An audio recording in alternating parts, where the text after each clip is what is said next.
இந்த உயிர் போறச்சே அந்த நட்சத்திரத்தின் வழியாக அது பிரேதலோகம் போகும்போது அதுக்கு போக முடியாத தடங்களாக ஒரு சில நட்சத்திரங்கள் இருக்கு.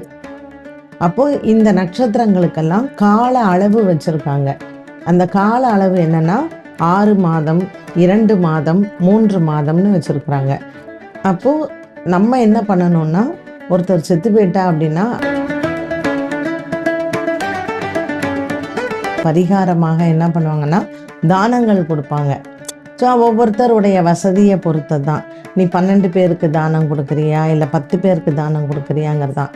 என்னென்ன மாதிரியான விஷயங்கள் தானம் பண்ணுவாங்க அப்படின்னா, இப்போ ஒரு ஜென்ஸ் செத்து போயிட்டாரு அப்படின்னா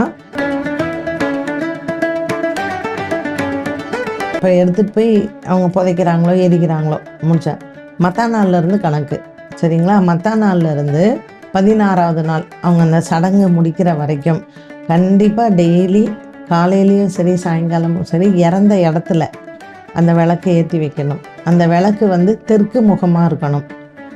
தெற்கு முகமாக ஏற்றி வைக்கணும். நல்லெண்ணெய் விளக்கு தான் ஏற்றணும். அந்த விளக்கு பக்கத்தில் நம்ம வாழும் பொழுது படக்கூடிய கஷ்டத்தை விட ஒரு மனுஷன் செத்து போனதுக்கு அப்புறம் தான் உண்மையிலேயே கஷ்டப்படலாம். ஆனால் நம்ம அதை யாரும் பார்க்கறது இல்லை இல்லையா? அதனால நமக்கு அது நம்ப முடிய மாட்டேங்கிறது. செத்து போகிறச்சே பார்த்துக்கலாமே அப்படிங்கிறது. யாருக்கு எப்போ எது என்னைக்கு வருங்கிறதே தெரியாது. பட் நம்ம வாழற காலத்தை விட நம்ம இறப்பு அப்படிங்கிற ஒன்று அந்த ஆத்மா படக்கூடிய கஷ்டம் அதிகமாக இருக்கும். அதனால தான் இறந்தவர்களுக்கு நம்ம செய்யும் பொழுது இந்தியாவை பொறுத்த மட்டும் எல்லா சமுத்திர ஓரத்துலேயும் இருக்கக்கூடிய ஆலயங்களில் பண்ணதான் செய்வா. கோகர்ணாவில் பண்ணலாம். அங்கே தான் ஆத்மலிங்கம். அதனால் அந்த கோவில்லையே நீங்கள் பார்த்தீங்கன்னா இந்தியாவிலேயே கோகர்ணாவில் இருக்கிற சிவன் கோயிலில் தான் எலும்பே கரைப்பா. அந்த குளம் பேர் தாமிரபரணி.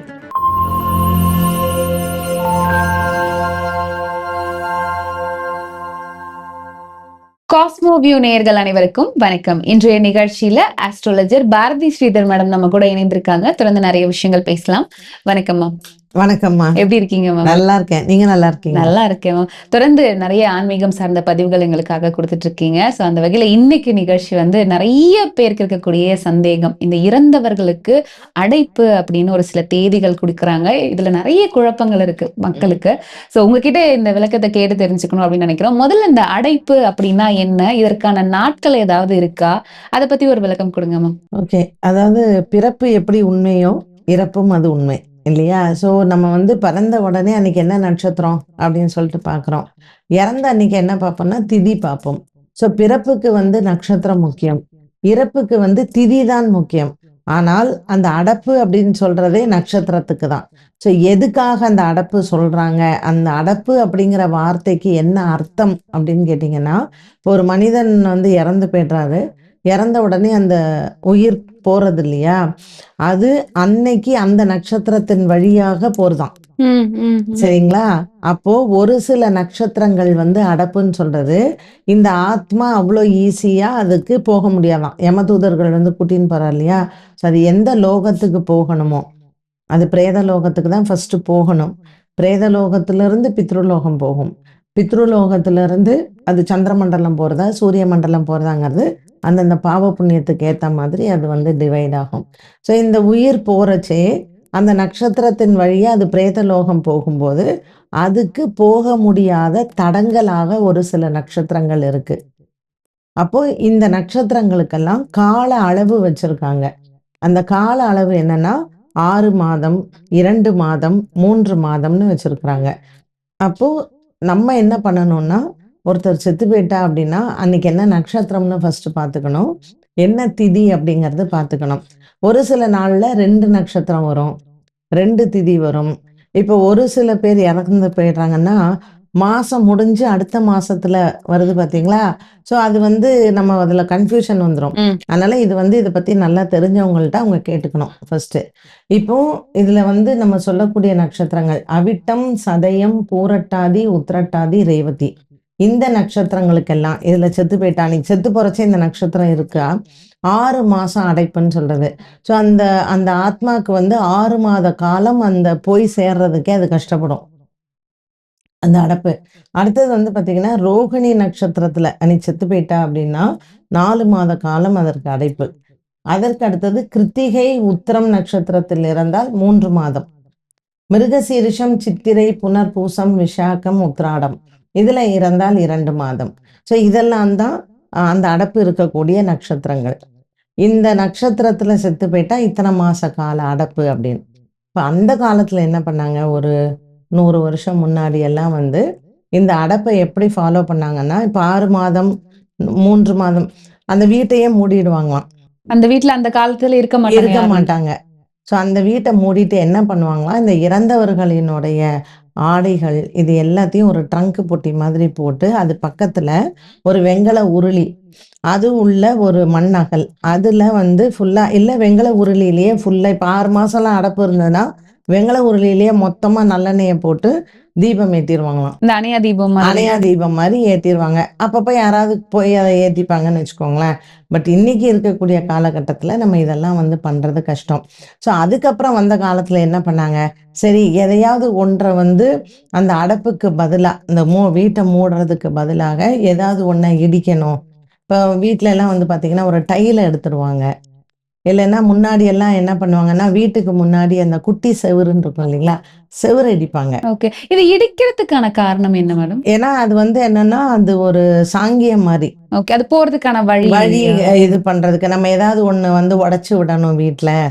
அப்ப அந்த ஆத்மா வந்து கஷ்டப்படாது அப்படிங்கிறதுக்காக. இது எப்படி இறப்புக்கு வந்து சில சாங்கியங்கள் எல்லாம் உண்டோ, இந்த அடைப்பும் அதே மாரி தான். இது சில சாங்கியத்தை சேர்ந்தது தான். ஒரு சிலர் நம்பிக்கையில செய்வாங்க, ஒரு சிலர் செய்ய மாட்டாங்க. ஆனால், ஒரு இறந்த உடனே இந்த ஆத்மா வந்து போறது அப்படின்னா, இட் டேக்ஸ் 1 இயர். ம். அந்த டிராவல் வந்து போய் 1 வருஷம். சேரத்துக்கே. ஸோ இது வந்து என்னன்னா, அங்க அந்த வைகுண்டம் போறதுக்கு முன்னாடி, இப்ப நம்ம செய்யக்கூடிய பாவ புண்ணியத்துக்கு ஏற்றாற் போல தான். ஸோ வைஷ்ணவா எல்லாம் நம்பிக்கை என்ன? நம்ம வைகுண்டம் போவோம்ன்னு. சைவைட்ஸுக்கெல்லாம் என்ன? கைலாயம் போவோம் அப்படின்னு. ஸோ ஒவ்வொரு மதத்தினுடைய ஒரு நம்பிக்கை தான். ஸோ அந்த அபோர்ட் அந்த இடத்த நீ ரீச் பண்றதுக்கு இட் டேக்ஸ் 1 இயர். இப்போ 365 டேஸ் கணக்கு. அதனால தான் ஒவ்வொரு மாசமும் அந்த 1 இயருக்கு அவங்க அந்த மாச திதி வரும்போதுமே, ஒவ்வொருத்தருடைய சம்பிரதாயப்படி அந்த மாசியம் பண்றது, அந்த திதி அன்னைக்கு குடுக்கறது சேர்த்து சேர்த்து பண்ணுவாங்க. ஏன்னா, அந்த ஆத்மாவுக்கு அவ்ளோ பசி, தாகம் இது எல்லாமே உண்டு. ஓகே. இப்ப இந்த அடைப்பு நாட்கள் நீங்க சொன்னீங்க. இப்ப அடைப்பு இருக்கக்கூடிய நட்சத்திரத்துல ஒருத்தங்க இறந்துட்டாங்க அப்படின்னா, அந்த வீட்ல என்ன மாரியான சாஸ்திர முறைகள் எல்லாம் கையாளணும்? ஆ இப்போ ஒவ்வொருத்தரினுடைய வழக்கப்படி இருக்கும். கண்டிப்பா இறந்ததுக்கு அப்புறம் இந்தந்த சாங்கியம் செய்யணும்னு இருக்கும். அதுல இந்த அடைப்புக்கானதும் கண்டிப்பாக உண்டு. ஸோ ஜென்ரலி என்ன பண்ணுவாங்கன்னா, இந்த அடைப்புக்கு வந்து ஒரு பரிகாரமாக என்ன பண்ணுவாங்கன்னா, தானங்கள் குடுப்பாங்க. ஸோ ஒவ்வொருத்தருடைய வசதிய பொறுத்தது தான். நீ 12 பேருக்கு தானம் குடுக்குறியா? இல்ல 10 பேருக்கு தானம் குடுக்குறியாங்கிறது தான். ஸோ என்னென்ன மாதிரியான விஷயங்கள் தானம் பண்ணுவாங்க அப்டின்னா, இப்போ ஒரு ஜென்ட்ஸ் செத்து போயிட்டாரு அப்டின்னா, வேஷ்டி, சட்டை அப்டி ஆண்களுக்கு உண்டான ஆடைகள். ஒரு பொண்ணு செத்து போயிட்டா, அவ கல்யாணமே ஆகல செத்து போயிட்டா அப்டின்னா, அவ உடுத்துற மாரியான ஆடைகள். ஸோ இந்த காலத்துல சுடிதார் அந்த மாதிரி. திருமணமானவர்கள் செத்து போயிட்டாங்கன்னா, சுமங்கலிக்கு அந்த மாதிரி. ஒரு விதவை இறந்துட்டாங்க அப்படின்னா, அவங்க அந்த மாரி இப்ப அவங்க என்ன கட்டியிருந்தாங்களோ, இப்ப அந்த அம்மா வந்து வெள்ளை சேலை தான் கட்டும் அப்படின்னா, அவங்க அந்த மாதிரி ஒரு விதவைகளுக்கா வந்து பார்த்து குடுக்கறது தான். ஸோ தானம் பண்ணும்போதும் ஆடைகள் வந்து இறந்தவங்க எப்படி ஆடை உடுத்தியிருப்பாங்களோ, அப்படியான தானங்கள் தான் பண்ணணும். ஸோ ரொம்ப வயசானவர் செத்து போயிட்டாருன்னா, கைத்தடி, கொடை, சப்பல், படுக்கிற பாய் இது எல்லாமே தானம் பண்ணுவா. ஏன்னா, அவர் என்ன மாதிரியான விஷயங்கள் கஷ்டப்பட்டாரோ, அந்த ஆத்மா சாந்தி அடையணும் அப்படிங்கிறதுக்காக இது எல்லாமே அந்த வயசானவங்களுக்கு வந்து தானங்கள் வந்து குடுக்கறது உண்டு. இந்த தானங்கள் எல்லாமே நம்ம கொஞ்சம் செலவு பார்க்காம குடுக்கணும். குடுக்கணும். ஓகே. சோ இறந்ததே இறந்துட்டாங்க. அட்லீஸ்ட் அவங்களுக்கான சடங்கு முறைகள நம்ம சரியா செஞ்சிரணும். அதே மாரி இன்னொரு விஷயம் என்னன்னு கேட்டீங்கன்னா, சில பேர் வீட்லலாம் இறந்ததுக்கப்புறம் அந்த பொணத்த வச்சுக்கிட்டே சண்டை சண்டை போட சொத்து அது ஆ இதுன்னு. சண்டை போடுவாங்க. பொணத்த எடுக்கவே விட மாட்டாங்க. நெறைய சண்டைகள் இது மாரியெல்லாம் இதெல்லாம் பண்ணக்கூடாதா மேம் அது அப்படி? பேரு பிரேத்த சாபம். அந்த கண்டிப்பா அந்த சொத்தை யார் எடுத்துக்கிறாங்களோ, அவாளுக்கு அந்த பாபம் வந்து போய் சேரும். ம், ஸோ ம். இது எல்லாம் வேதங்கள் சொல்லுது. சாஸ்திரங்கள் சொல்றது. நம்ம வந்து சொல்றது இல்ல. இத ஃபாலோ பண்றவங்க நல்லா இருக்காங்க. ஃபாலோ பண்ணாதவங்களுக்கு அத பத்தி தெரியல. நம்பிக்கை இல்லைங்கிறது ஒரு சிலர் இருக்கும். எனக்கு இதுல அந்த குடும்பங்களும் கஷ்டப்படும். இப்போ நீங்க பார்த்தீங்கன்னா, கல்யாணத்துக்கு நம்ம எவ்வளோ செலவு பண்றோம் இல்லையா? அவ்வளோ பிளானிங் நடக்குது இல்ல. ஏன் வந்து இறந்தவங்களுக்கு செய்யக்கூடிய அந்த சடங்குகளாக இருக்கட்டும், அந்த சம்பிரதாயங்களாக இருக்கட்டும், நெறைய பேர் அதுல மட்டும் அந்த காசு பார்த்துட்டு அப்படியே விட்டுர்றாங்க. இவ்வளோ செலவாகுது, அவ்வளோ செலவாகுதுன்னு. ஸோ இந்த ஆன்மீகம் தெரிஞ்சுக்கணும், இல்ல இதுல எனக்கு இன்ட்ரெஸ்ட் இருக்கு அப்படிங்கிறத இந்த ஜெனரேஷனாவது நான் என்ன சொல்றேன், நீ மத்தவங்கள பார்த்து காப்பி அடிக்காத. உன் வீட்ல என்ன பெரியவங்க செஞ்சாங்களோ அத ஃபாலோ பண்ணு. அது பண்ணாலே போதும். பட் நெறைய பெரியவங்க அதை ஃபாலோ பண்ண மாட்டேங்கிறாங்க. உங்க பிள்ளைங்களுக்கு சொல்லி தர மாட்டேங்கிறாங்க. கண்டிப்பாக தெரிஞ்சுக்கணும். இதெல்லாம் வந்து நோட் புக் போட்டு எழுதி வச்சுக்கணும். கண்டிப்பா. ரொம்ப தேவையான ஒரு விஷயம். இப்ப அதே மாரி அடைப்பு இருக்கக்கூடிய வீடுகள்ல வந்து விளக்கு கட்டாயம் ஏத்தணும். அந்த அடைப்பு நாள் முடியிற வரைக்கும் அப்படின்னு சொல்றாங்க. இன்னொன்னு கூட கமர்த்தி வைக்கணும் அப்படின்னு சொல்றாங்க. அவங்களுக்கு ஏதாவது சாப்பிட பொருள் வைக்கணும், தண்ணி வைக்கணும்லாம் சொல்றாங்க. இதெல்லாம் உண்மைதானா மேம்? இதற்கான காரணங்கள் என்ன? இறந்த மறுநாள் இப்ப எடுத்துட்டு போய் அவங்க புதைக்கிறாங்களோ, எரிக்கிறாங்களோ முடிச்சா. மத்தா நாள்ல இருந்து கணக்கு.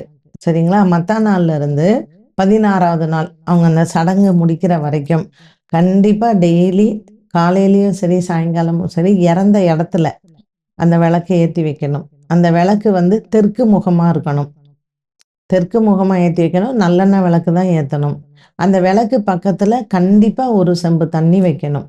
இப்ப சில வீடுகள்ல எல்லாம் வந்து பார்த்தீங்கன்னா, இளநீர் வெட்டி வைப்பாங்க. அந்த இளநீர் வெட்டி வச்சு அந்த நாள் பூரா அப்படிதான் இருக்கும். இதுக்கான காரணம் என்ன மேம்? தண்ணி அந்த இல்லன்னா? ஆத்மாக்கு பசி, தாகம் 2மே எடுக்கும்.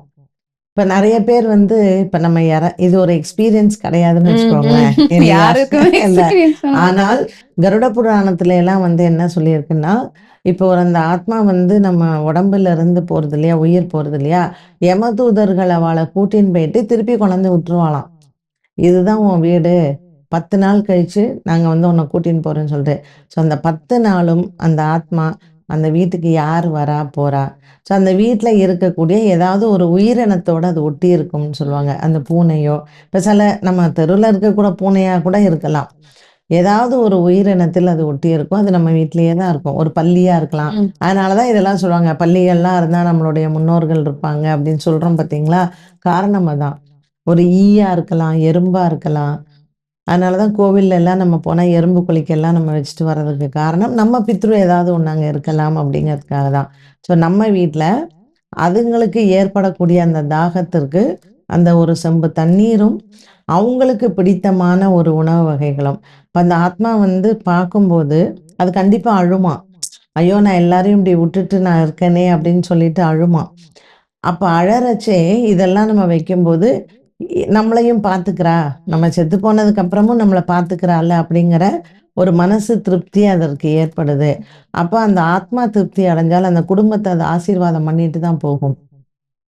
கண்டிப்பா. அதனால எந்த ஆத்மாவையும் தவிக்க விடக்கூடாது, அலைய விடக்கூடாது அப்படிங்கிறதுக்காக தான் அந்த செம்பு தண்ணியும், அந்த சாப்பாடும் கண்டிப்பா வைக்கணும். ஓகே. இந்த விளக்கு பத்த வச்சு கூட கவுத்துறது அப்படின்ற ஒரு முறை. அது அவங்க ஒவ்வொருத்தருடைய சாங்கியமா இருக்கும். ஓகே. அது ஏன் கூட கவுத்துறதுக்கான காரணம் என்ன மேம்? இப்ப நீங்க வந்து பார்த்தீங்கன்னா, அந்த பிணத்த வந்து குளிப்பாட்டுறாங்க பாருங்க. அப்பமே அந்த குடத்த வந்து கமுத்திருவாங்க. ஸோ, அத நிமித்தி வைக்க மாட்டாங்க. அது அப்படியே முடிஞ்சு அந்த that is the end of it அப்படிங்கிற மாரி கமுத்தி வச்சுருவாங்க. அதனால ஒவ்வொருத்தருடைய அந்த வழக்கப்படிக்கு அந்த கூட கமுத்துறது, அதெல்லாம் வந்து அதாவது சுபமா இருந்தா அசுபத்துக்காக பண்றது அந்த மாரி கமுத்தி பண்ணுவாங்க. வைக்கிறது. இந்த விளக்கு இவ்ளோ நாளும் ஏத்தணும். இந்த அடைப்பு நாட்கள் மொத்தமும் ஏத்தணும்னு சொல்றதுக்கான காரணம் என்ன மேம்? அதான் அந்த ஆத்மாவுக்கு வெளிச்சம் இருக்கணும்னு. இங்க வந்து அதாவது வஜ்ரா நதின்னு ஒண்ணு உண்டு மேல. அந்த நதிய வந்து தாண்டணும். அத தாண்டி தான் நம்ம வந்து வைகுண்டம் போக முடியுமாம். அங்க அந்த இடத்துல வந்து ஒரு பசுமாடு இருக்குமாம். நீ பண்ற அங்க ஒரு மரமும் இருக்கும். அந்த மரத்துல போய் அந்த ஆத்மா உட்காந்துக்குமாம். அந்த நதி வந்து ஃபுல்லா கொதிக்கிற தண்ணி, அந்த மாரி இருக்கும். அத கிராஸ் பண்றதுக்கு வந்து இந்த பசுமாடு நமக்கு ஹெல்ப் பண்ணுமாம். அதுக்கப்புறம் நம்ம அது வைகுண்டம் போயிட்டு, நம்மளுடைய பாப புண்ணியத்துக்கு தகுந்த மாதிரி சந்திர மண்டலமா, சூரிய மண்டலமாங்கிறது நமக்கு முடிவாகும். அதனால தான் பசுமாட்டுக்கு வந்து பழம் குடுப்பா. நமக்கு அது போறதுக்கு வழி காமிக்குமாம், அந்த ஆத்மாவுக்கு. ஸோ பூலோகத்துல நம்ம வாழும் பொழுது படக்கூடிய கஷ்டத்த விட, ஒரு மனுஷன் செத்து போனதுக்கு அப்புறம் தான் உண்மையிலேயே கஷ்டப்படுறான். ஆனா நம்ம அத யாரும் பார்க்கறதில்ல இல்லையா? அதனால நமக்கு அது நம்ப முடிய மாட்டேங்கிறது. செத்து போறச்சே பார்த்துக்கலாமே அப்படிங்கிறது. யாருக்கு எப்போ எது என்னைக்கு வருங்கிறதே தெரியாது. பட் நம்ம வாழற காலத்த விட, நம்ம இறப்பு அப்படிங்கிற ஒன்று, அந்த ஆத்மா படக்கூடிய கஷ்டம் அதிகமாக இருக்கும். அதனால தான் இறந்தவர்களுக்கு நம்ம செய்யும் பொழுது, நம்மளுடைய முன்னோர்கள் அங்க காத்துட்டு இருப்பாங்களாம். சில பேருக்கு பிறவி இல்லாமல் காத்துட்டு இருப்பாங்கல்ல, அவங்க நம்மள வந்து கூப்பிட்டுக்கிறதோ, இப்போ ஒரு சில இப்ப இந்த ஜோதிட இதுல இருக்கிறதுனால நான் சொல்றேன். ஒரு சில ஜாதகத்துல வந்து ஆண் வாரிசுகள் இருக்காது. அவங்களுக்கு பெண் வாரிசுகள் மட்டும் தான் இருக்கும். அந்த குடும்பத்துல இறந்தவங்க எல்லாம் சுவாமிகிட்ட போய் தபஸ் பண்ணுவாங்களாம். இவாளுக்கு நான் திருப்பி பொண்ணாவே பொறக்கணும்னு. ஸோ இவங்க வந்து ஆண் குழந்தை பொறக்கறதுக்கு 1008 பூஜை புனஸ்காரம்லாம் பண்ணுவாங்க. ஆனா அவங்களுக்கு பொண்ணு தான் பொறக்கும். இந்த அப்படி பொறக்கக்கூடிய பெண்கள் எல்லாமே, அவ வந்து ஒரு சில ஆண்டு காலம் நான் இவாளுக்கு பொண்ணா பொறக்கணும்னா, இந்த ஆத்மாக்கள் எல்லாமே தபஸ் பண்ணுமாம். அப்படி தபஸ் பண்ணி தான் பொறக்கறது. அதனால நம்ம நெனச்சு நடக்கிற ஒரு விஷயம் அப்படிங்கிறது இல்ல. அந்த பித்ருக்கள் நெனைக்கணும். அதனால தெய்வத்தினுடைய பிளெஸ்ஸிங்ஸ் நமக்கு எவ்வளோ தேவையோ, அதுக்கு 2 மடங்கு நமக்கு பித்ருக்கள் ஆசீர்வாதம் தேவை. ஓகே. இப்ப இந்த அழைப்புகள் பத்தி நெறைய விஷயம் நீங்க எங்களுக்காக சொன்னீங்க. ஒருவேளை நெறைய பேருக்கு எங்களுக்கு இது தெரியல. நாங்க பண்ணாம விட்டுட்டோம். எங்க அப்பாக்கோ, எங்க அம்மாக்கோ, வீட்ல யாரோ ஒருத்தவங்களுக்கு இந்த மாரி ஆயிடுச்சு. நாங்க பண்ணல. இதனால ஏதாவது பிரச்சனை ஏற்படுமா? இல்ல இப்ப நாங்க பண்ணலாமா? அப்படின்ற சந்தேகம். இல்ல இவங்க எல்லாமே அந்த சாங்கியங்கள கரெக்ட்டா செய்யலைன்னா கண்டிப்பா பிரச்சனை வரும். இப்ப குடும்பத்துல பார்த்தீங்கன்னா, நிம்மதி இல்லாம இருக்கும். பணம் இருக்கும், நிம்மதி இருக்காது. சில பேர் ஆத்மா அலைஞ்சா குடும்பமும் அலையும். அந்த பித்ருக்கள் மட்டும் அலையவே கூடாது. ஸோ அந்த பித்ருக்கள என்ன பண்ணணும்னா, நிலைநிறுத்தணும்னு சொல்றது. அததான் நம்ம ஆத்ம சாந்தி அப்படின்னு சொல்றோம்.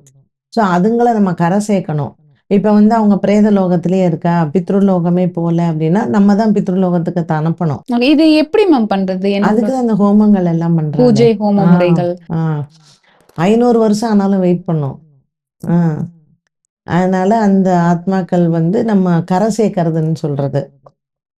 அந்த கரை சேர்க்கறது வந்து முக்காவாசி எப்போ அதுக்கு பலிதம் ஏற்படும்னா, மகாலய அமாவாசை டைம்ல. ஸோ அந்த 15 நாள் மாலையபட்சம் நம்ம பண்றோம் இல்லையா? அதுல தான் இந்த ஆத்மா சாந்தி அடையும். ஸோ அதுக்கு தகுந்த ஹோமங்கள் எல்லாமே வந்து இருக்கு. அண்ட் இந்தியாவை பொறுத்தமட்ல எல்லா சமுத்திர ஓரத்திலயும் இருக்கக்கூடிய ஆலயங்கள்ல பண்ணதான் செய்வா. கோகர்ணால பண்ணலாம். அங்க தான் ஆத்மலிங்கம்.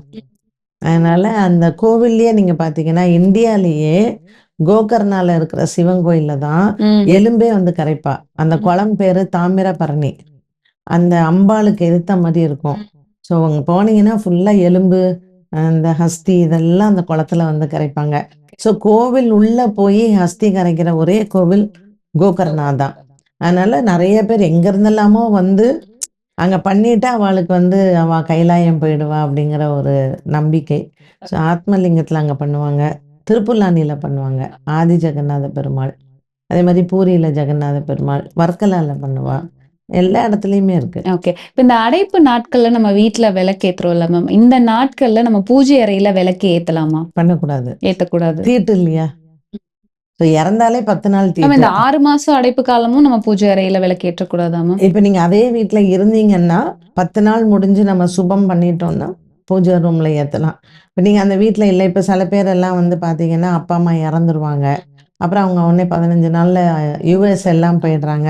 ஸோ அவங்கள எல்லாமே ஏத்த முடியாது இல்லையா? பூஜை ரூம்ல ஏத்த முடியாது. ஆனா சின்ன விளக்கு அந்த இதுல 1 வருஷத்துக்கு போடத்தான் செய்யணும் வீட்ல. இருட்டா வைக்கக்கூடாது. அந்த இடத்துல விளக்குங்கிறது கண்டிப்பாக இருக்கணும். தீட்டு அப்படிங்கிறது 10 நாள்ல முடிஞ்சிரும். அதனால 10 நாள் முடிஞ்சு அவங்க சுவாமி ரூம்ல விளக்கேத்தலாம். ஓகே. சோ இந்த அடைப்பு காலங்கள்ல சுப நிகழ்ச்சிகள் ஏதாவது செய்யலாமா வீடுகள்ல? யூசுவலா அவங்க எப்படி இறந்தாங்கன்னு பார்க்கணும். இப்போ ஒருத்தர் நம்ம சொன்னோம் ரோகிணி நட்சத்திரத்துல இறந்தா 4 மாசத்துக்கு அடப்பு அப்படின்னு. ஆக்சிடென்ட்ல இறந்துட்டாங்கன்னு வச்சுக்கோங்களேன், அப்பல்லாம் பண்ணக்கூடாது. கண்டிப்பா அவங்களுக்கெல்லாம் 1 வருஷம் கழிச்சு தான் சுபம் பண்ணணும். ஏன்னா இந்த அடப்பு போயி, அவங்க 1 வருஷம் கழிச்சு அந்த ஆத்மாவ கரை சேர்த்து அப்புறம் பண்ணணும். சோ அது வரைக்கும் சுப நிகழ்ச்சிகள் பண்ணாம கூடாது. ஓகே. இப்போ கல்யாண சாவுன்னுவாங்க. நல்ல பேரன், பேத்தி எல்லாம் இது பண்ணி, அப்படி இறந்தாங்கன்னா 1 வருஷத்துக்குள்ள கல்யாணம் பண்றது நல்லது. பண்றது. அப்ப அவங்களுக்கெல்லாம் அடப்பெல்லாம் கிடையாது. அந்த அடப்பு தீட்டு அவங்களுக்கு அந்த இது ரொம்ப பெருசா பாதிக்காது. ஒரு திருப்தியா ஒரு 90 வயசு, 95 வயசுல இதுக்கான வயசு என்ன மேம்? 70 சொல்றாங்க, 85 சொல்றாங்க. எதுக்கு? இந்த பூரண சாவுன்னு சொல்றாங்க இல்லையா? அதுக்கான வயது அப்படி ஏதாவது இருக்கா மேம்? அதாவது இயற்கை மரணம்ங்கிறது இப்பல்லாம் யாருக்குமே கிடையாது. இல்லையா? இன்னைக்கு அது ஜெனரேஷன்ல அது பாசிபிள் ஆமா, இல்ல. இல்ல. ஸோ ஒரு மனிதனினுடைய ஆயுள் வந்து பார்த்தீங்கன்னா 120. கலிகாலத்துல 120. அப்ப நமக்கு 60 வயசு ஆச்சுன்னா பாதி. 72 ஆச்சுன்னா அந்த பீமரத. அதனால பூரண வயசுங்கிறது 80. 80. ஓகே. 80 முடிச்சுட்டாங்க அப்படின்னாலே பூரண வயசு தான். ஓகே. ஸோ இன்னைக்கு நிகழ்ச்சியில அடைப்பு குறித்து நிறைய பேருக்கு இருக்கக்கூடிய சந்தேகங்களுக்கு என்னெல்லாம் பண்ணணும், எப்படியெல்லாம் பண்ணணும், அடைப்புனா என்ன அப்படிங்கிறத பத்தி ஒரு கம்ப்ளீட்டான ஒரு டீட்டெயிலிங்காக கொடுத்தீங்க. ரொம்ப நன்றி. Thank you ma'am.